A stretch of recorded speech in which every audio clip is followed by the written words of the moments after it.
nagre-retouch kami kasi magdi-discuss kami ng mga things to know sa aming China trip.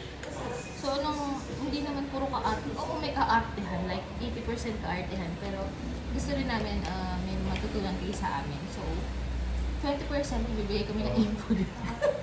Para matulungan kayong lahat. Anyway, go na, Bessie. Okay. Discuss namin kung paano kami nag-come up sa may paru-paro. Feeling ko si Bessie yung nilalapitan ng paru-paro. So, normal pag-friends. Anyway, guys, sorry Okay. bows kami kasi naglakad kami sa initan. In China. Okay. So, ano nga ba yung Parang sinabi pwede. natin? Parang ikwento natin sa kanila kung bakit tayo nag-come up, na bakit China yung bigla tayong pumunta ng China, di ba? Oo. So, bakit kayo bigla pumunta ng China? Eh, bigla nga akong wala talaga akong plano. Relax akong nag-vacation, di ba? So, basically, paano tayo biglang na China na lang tayo? Kasi, every year pag umuwi si Vessie, lagi kami nagta-travel. And usually, months in advance yun, nagbubook na kami. Kasi DIY naman kami palagi. But, this time, since biglaan ngayon pag-uwi niya, wala kaming choice kundi mag-travel agency. And then, nagkataon na ang parang may available na schedule dun sa very, very short time span between magaling na yung ilong niya and aalis siya is China. Specifically, itong parang Hunan province. So, hindi kami ma-nature ni Aya. But, napunta kami dito because ito lang talaga yung medyo option dun sa pag-recovery time na eh. Oo. Kasi nag-base din kami sa dates, di ba? Pero kasi di ba, ang una talaga natin kino-consider Beijing. Una, Shanghai. Shanghai. Wala. Mm-mm. Walang dates. Walang dates. And then, Beijing. Yung Beijing naman, meron, pero sobrang late ba? Tama, And di ba? supposedly, Beijing kami. But nung magda-down payment na ako sa agency, wala na daw. Tapos sinabi nila, may promo kami sa Avatar. Alam mo, bigla ko tuloy naisip, baka mayroon pa talaga yun. Oo, Pero eh. gusto nilang i-feel. Oo. Kasi last to kami sa Oo. Hunan. So, di ba? Mm, Pero feeling ko- meron pa talaga. Oo. Yun talaga eh, Pero Beijing na okay dapat lang. eh. But okay lang, kasi nga, kung maglalakad ka sa Great Wall, I don't think kaya ng Ng ilong ko. mo eh. Oo. So, dito kasi, Konti lang eh. konti lang, like nakaka 15,000 steps. Mga 12 to 15,000 steps. Pag nag-Beijing kasi, usually mga 20 to 28. Parang ganyan yung mga nakikita ko sa mga nagda-travel vlog ng Beijing eh. Hindi, tsaka yung Beijing, I think parang steep siya. As in parang hagdanan siya, di ba, pataas. So, eto, kahit nasa mountain kami technically, may escalator, may elevator. So, I think it worked to her advantage talaga na napunta rin Oo, kami ano, dito eh. Nag-escalator kami pagpaakit ng mountain. At the same time, nag-elevator din. Kaya nga. Hindi kami talaga umakyat talaga. So, perfect. So, Given super her perfect. recovery. Parang everything fall or fell Everything into places. fell into place. Ayun. So, ayun na. Yun yung story kung Kung bakit ba't kami napunta nag-China. China. Kahit wala naman talaga sa listahan namin to. Hunan, which is province. Ay, hindi naman kami province girly. Hindi kami nature. Hindi kami nature girly. Talagang Girly. ma-city kami. Ma-city talaga kami. City girls talaga kami.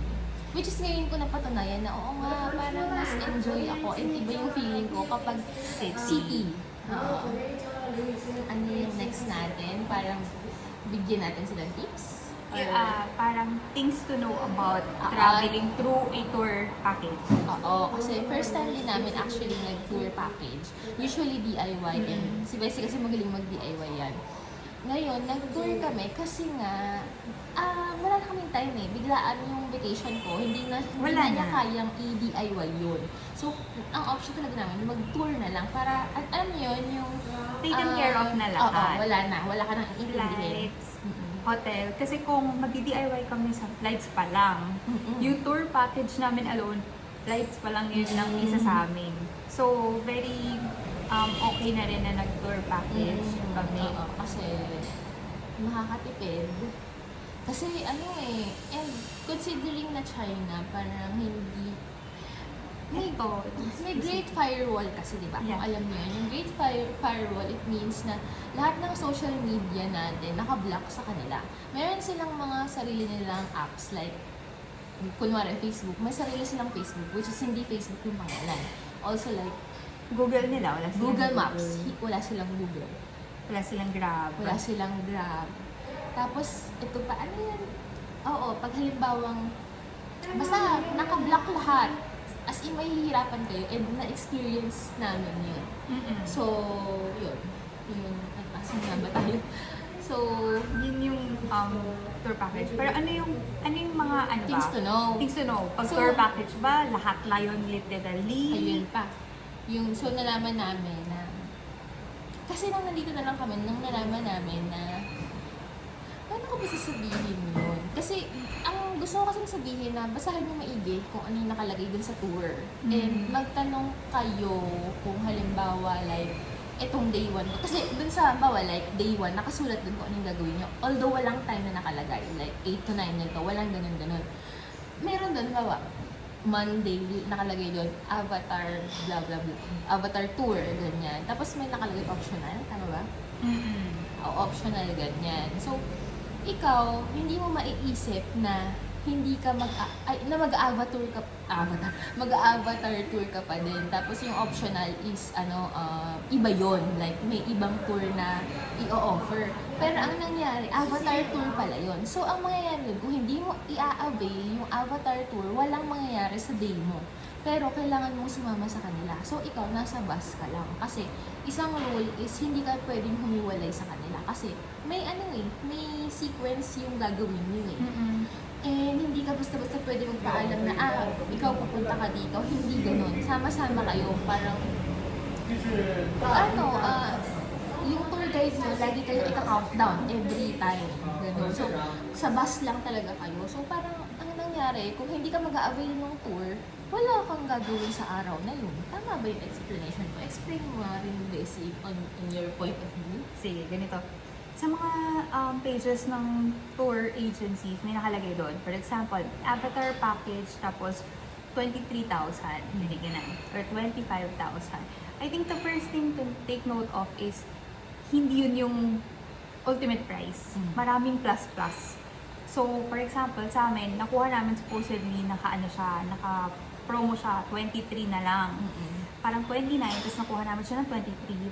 But, ang kinalabasan is inabot kami ng almost 30,000 kasi visa, tips for the tour guide, and then may parang Chinese airport fee.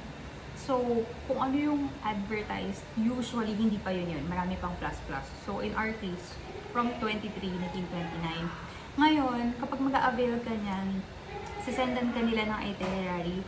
In our case, nandun lahat. So, parang nandun yung mga included, nandun yung mga excluded, or yung tinatawag nila na optional tour. So, may option ka if you're going or not. Pero, in our case, ang medyo off doon, or yung parang hindi clear, is apparently may mga kumbaga may mga main tourist attractions na akala ko kasama na, yun pala, nung sinerch ko sila, optional sila.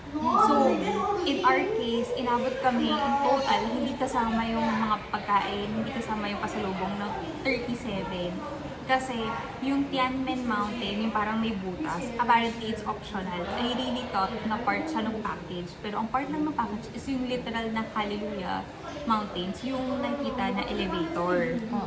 So Tianmen, hindi siya kasama. And then, yung parang mataas na building, hindi siya kasama sa optional tour shop. And then yung sinabi nga ni Bessie na yung optional tours, medyo hindi siya okay because ngayon okay today. Optional yung mga tour, yung mga group mates namin nasa tour right now. And right now, okay lang kasi nasa coffee shop kami, nakapag-film kami nito. So okay lang, enjoy kami nang nakaupo. But nung first day, habang nagtutour sila, nasa bus lang kami kasi wala. In the middle of nowhere yun. So hindi kami makapunta anywhere. Kailangan lang namin mag-stay put dun sa place na yun. I think those are some of the things that you should take note of. So, ayun guys, na-explain na ni Bessie ng maayos para kung kayo din kukuha, alamin nyo maigi. Well, first time din naman natin. First and not time, bad. Not bad naman talaga. Sulit naman kasi Oo. ano yung included sa 23 or 29? Anong included sa 29? Unang-una, yung flight nyo. 'Di ba? Yung flight pa lang, mahal yun guys. So, sulit na yun doon. Second, yung mga transfer, yung bus. Kasi ang layo eh. Meron tayong biyahe, 4 hours, 2 hours, ganyan. So, feeling ko sulit na din yun. Also, food. Food. Sulit. Hindi kami tinipid sa food. Laging ang dami. Yun nga lang ma-oily. Pero, sulit. Sulit siya sa food. Breakfast, lunch, dinner. Breakfast Hotel. lang. Oo, hotel. Breakfast, lunch, dinner.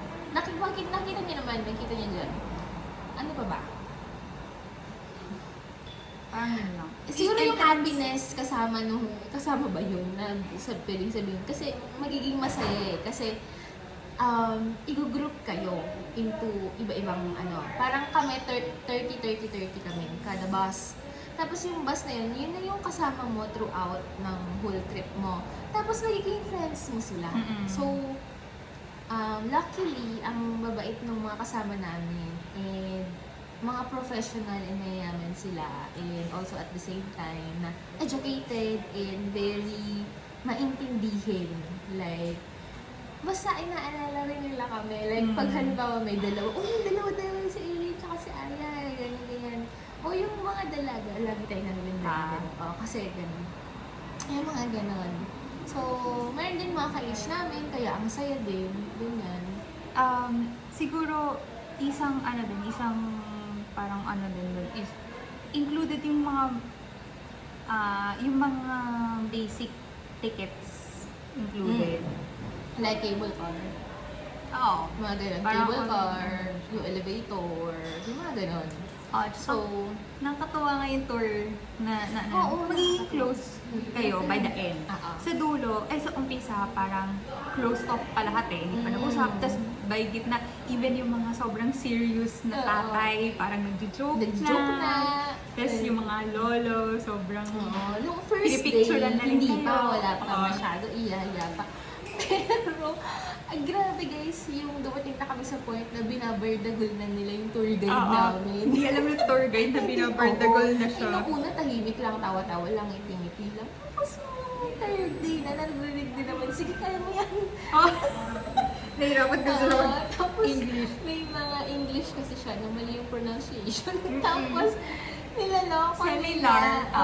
yung Yung mga seminar. Tapos, ulit Yung pala nila similar. Yung pala, Similar. similar. Ganon, binabardagol na nila. Tapos, ito pa, ang tatanda na nung mga kasama, pero ang bubongga nila, guys. Ang tatanda na, pero yung utak nila parang Gen Z, di ba? Oo. Tapos, Parang mas, ano pa nga yung pinantahin na kami. Oo. Tsaka may mga professional like doctors, ganyan. Pero ang babait nila, yung pwede mo silang kausapin anytime. Tapos ang tawag namin sa kanila, tita Tito. and tito, ganon.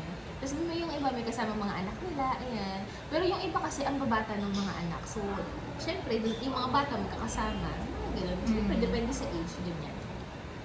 Ayun, guys. And then after, ano pa ba?